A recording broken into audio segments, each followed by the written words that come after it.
ሰላም ጁባ ከሚገኘው የኤርትራ ኮሚኒቲ ሚዲያ ተከታታዮች ከዛሬ ጀምሮ አጫጭር ዜናዎች በአማርኛ የምናቀርብ መሆኑን በደስታ እናበስራለን። በቅድሚያ አርዕስተ ዜና። ኤርትራ የ12ኛ ክፍል መልቀቂያ ፈተና እየተሰጠ ነው። አሰብ የባህር ዳርቻ የስፖርት ውድድር ተካሄደ። የኤርትራ መንግስት በኢትዮጵያ ጉዳይ በተመለከተ ማብራሪያ ሰጠ። ዜና በዝርዝር። የ12ኛ ክፍል መልቀቂያ ፈተና ማትሪክ እየተሰጠ መሆኑ ተገለጠ። እንደ ፈረንጆቹ አቆጣጠር ከመጋቢት 17 2025 ጀምሮ እስከ መጋቢት 23 2025 የሚቆይ የ12ኛ ክፍል ላጠናቀቁ ተማሪዎች የሚሰጥ ፈተና በ12 የትምህርት አይነቶች በኤርትራ ውስጥ በ16 የፈተና ጣቢያዎች እንዲሁም ከኤርትራ ውጭ በጅዳና በሪያድ የሚገኙ 2 ሴንተሮች እየተካሄደ መሆኑ ታውቋል። በዘንድሮ ፈተና 50% ሴቶች የሚገኙበት ለ24306 ተማሪዎች እየተሰጠ መሆኑን የከፍተኛ ደረጃ ትምህርት ቤቶችና የጥናትና ምርምር ሴንተር ኃላፊ ዶክተር ብስራት ገብሩ ገለጹ። በዘንድሮ የማትሪክ ፈተና ከተለያዩ ክፍለ ጦሮች የተውጣጡ የኤርትራ መከላከያ ሰራዊት አባላት ተሳታፊዎች መሆናቸው ታውቋል። አሰብ የባህር ዳርቻ የስፖርት ውድድር። የኤርትራ የባህር ዳርቻ ስፖርት ለዘላቂ የእግር ኳስ እድገት በሚል መሪ ቃል የወደብ መዲና በሆነችው የአሰብ ከተማ ለአንድ ሳምንት ያህል ጊዜ ሲካሄድ የቆየው የባህር ዳርቻ የስፖርት ውድድር ኤሪትሪያ ናሽናል ቢች ሶከር ቻምፒዮንሺፕ ተጠናቀቀ። በዚህ ውድድር ከሰሜናዊ ቀይ ባህር፣ ደቡባዊ ቀይ ባህርና ከደቡብ ዞን የመጡ ስፖርተኞችና ደጋፊዎች በተገኙበት ውድድሩ በድምቀት ተካሂደዋል።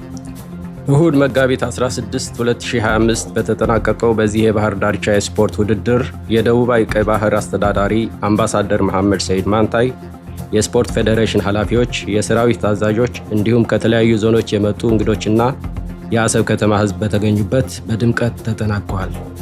በውድድሩ አሸናፊ ለሆኑት ዋንጫና ሜዳሊያ እንደተሸለሙ ታውቋል። የኤርትራ መንግስት በኢትዮጵያ ጉዳይ በተመለከተ ማብራሪያ ሰጠ።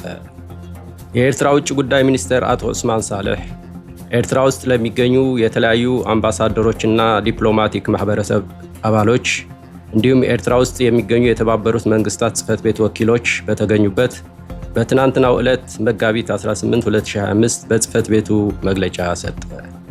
አቶ ዑስማን ሳልሕ ዋና ያተኮሩበት ጉዳይ በኢትዮጵያ በኩል በዜናና ዲፕሎማሲ እንዲሁም በወታደራዊ ጉዳዮች አስመልክቶ የሚነሱ ፕሮፓጋንዳዎች መስመር ለማስያዝ ነው። ሚኒስትር ዑስማን ሳልሕ በመግለጫቸው ኤርትራ ለጦርነት እየተዘጋጀች ነው በማለት በኢትዮጵያ በኩል እየተሰጠ ያለ ፕሮፓጋንዳ ሐሰት መሆኑን በአልጀርሱ ስምምነት መሰረት የድንበር ኮሚሽን ውሳኔ በማክበር የኤርትራ ሰራዊት በአህጉራዊ ሕግ ታዋቂነት ባለው ድንበር እንዳለ ቦታው ለተገኙ ዲፕሎማቶች አስረድተዋል። ሚኒስትር ዑስማን በመቀጠል የሐሰት ዜናዊ ፕሮፓጋንዳ ለሚያሰራጩ ውስጥ ለውስጥ ሁኔታዎች እንዲባባስ የሚያደርጉ በዋናነት የወያኔ አባላት የነበሩ የከሰሩ ፖለቲከኞች እንዲሁም እስከ መንግስት መቀየር አጀንዳ ይዘው የሚንቀሳቀሱ የቀቢጸ ተስፋ ፍላጎት ያላቸው እንደሆኑ በዝርዝር ገልጸዋል። የፕሪቶሪያው ስምምነት አስመልክቶ አቶ ዑስማን ሳልሕ እንደገለጹት የፕሪቶሪያው ስምምነት በዋናነት የኢትዮጵያ መንግስት የውስጥ ጉዳይ መሆኑን የኤርትራ መንግስት ያምናል። በዚህ ጉዳይ የኤርትራ መንግስት ምንም አይነት ጣልቃ ገብነት ለማድረግ ፍላጎት እንደሌለው አስረድተዋል። በተጨማሪ በማስታወቂያ ሚኒስትሩ አቶ የማነ ገብረ መስቀል ሲገለጽ እንደቆየው በህወሓት ውስጥ ባለው መከፋፈልና የውስጥ ግጭቶች ኤርትራ ጣልቃ የመግባት ምንም አይነት ፍላጎት እንደሌላት ገለጹ። ኤርትራ ሉዓላዊት ሀገር ነች ያሉት ሚኒስትር ዑስማን በኢትዮጵያ በኩል የባህር በር ለማግኘት በሚል ሰበብ የኤርትራን ሉዓላዊነት በመጣስ የሚደረግ እንቅስቃሴ ቀይ መስመር እንደማለፍ ይቆጠራል ሲሉ የውጭ ጉዳይ ሚኒስትሩ አቶ ዑስማን ሳልሕ አሳስበዋል። ሚኒስትር ዑስማን ሳልሕ በመጨረሻ የዓለም አቀፍ ማህበረሰብ በአጠቃላይ የተባበሩት መንግስታት የጸጥታው ምክር ቤት በተለይ የአሜሪካ መንግስትና የአውሮፓ ህብረት ኢትዮጵያ የጎረቤት ሀገሮችን ሉዓላዊነት እንድታከብር ዲፕሎማሲያዊ ተጽዕኖ እንዲያደርግና እንዲኮንን እንዲሁም ከተሳሳተ ስሌት እንዲቆጠብ አሳስበዋል።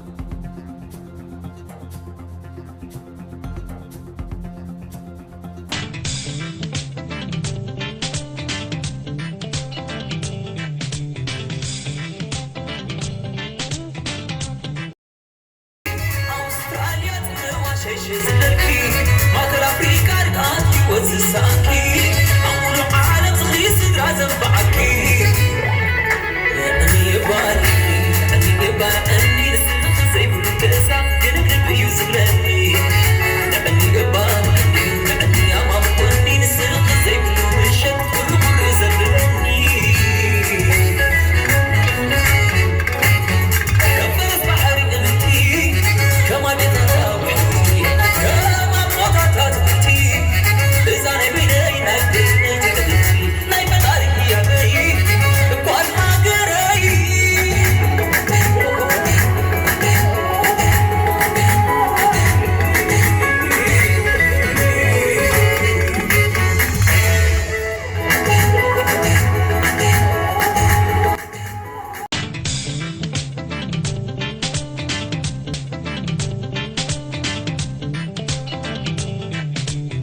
የኤርትራ ኮሚኒቲ ሚዲያ ጁባ ቤተሰቦች ለዛሬ ያቀረብንላችሁ መሰናዶዎች ይህን ይመስል ነበር።